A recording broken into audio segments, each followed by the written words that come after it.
Bom dia, Morning Call dessa quinta-feira, 17 de fevereiro de 2022. No destaque do dia, a crise na fronteira da Ucrânia volta ao radar depois que rebeldes apoiados pela Rússia no leste da Ucrânia acusaram as forças do governo de bombardear seu território com morteiros. Os militares da Ucrânia negaram as acusações. Apesar das declarações de Vladimir Putin sobre retirada de parte das tropas da fronteira trazerem alívio no início da semana, os Estados Unidos, Reino Unido e Alemanha alertaram que o Kremlin teria enviado 7 mil novos soldados para a região. O ministro das Relações Internacionais da Rússia negou as alegações e minimizou os alertas dos líderes sobre uma possível invasão.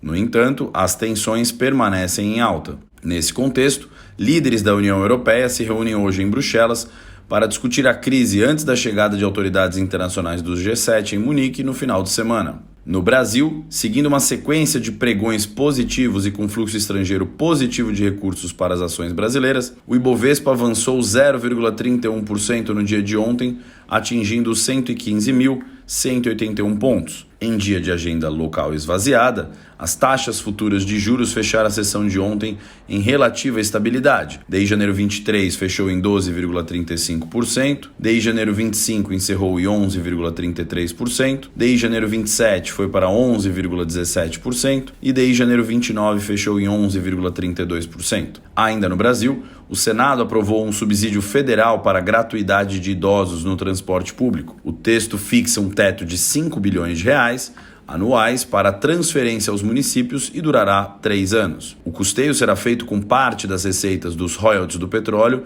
devidas à União. Já as votações do projeto de lei dos combustíveis e do PL do Programa de Estabilização foram adiadas para a próxima semana. Durante a tarde foi apresentada emenda para reduzir tributos federais sobre combustíveis sem compensação fiscal. Os mercados globais amanhecem negativos, com Estados Unidos menos 0,6 e Europa menos 0,8, enquanto investidores digerem novos resultados das companhias e o possível conflito entre Rússia e Ucrânia que segue no radar. Na China, o índice de Hang Seng encerra em leve alta de mais 0,3%, demonstrando certa resiliência devido ao seu nível de valuation descontado versus seus pares globais, que contrabalanceou os anúncios de novos lockdowns em Hong Kong. Por fim, o Bitcoin e o Ethereum amanhecem em campo negativo, dando sequência à forte correlação das criptomoedas com os ativos de risco globais. A ata do Fed, o Banco Central Americano, foi divulgada ontem e interpretada como dovish pelo mercado. Caíram por hora as apostas para um aumento de 0,5 pontos percentuais na taxa de juros americana na próxima reunião. Às 13 horas, o diretor do Fed, James Bullard, volta a falar. Ultimamente, ele tem adotado um discurso mais duro contra a inflação